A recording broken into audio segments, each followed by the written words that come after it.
olsun. Küsme məndən ay ana. And ola öz canı və səs ver, darıxdım ay ana. Çox gecəsən sübhəcək qaldın oyaq laylaydı. İndi sən dilcən biraz qoy mən deyim. Lay lay ana. Sən mənə aldın ki endirdin Hüseynin qarəsi. Mən sənə əmma ki endirdim kəfən eyvah.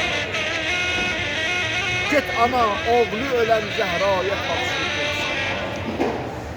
Sən də tək məni nökərlərindən say ana.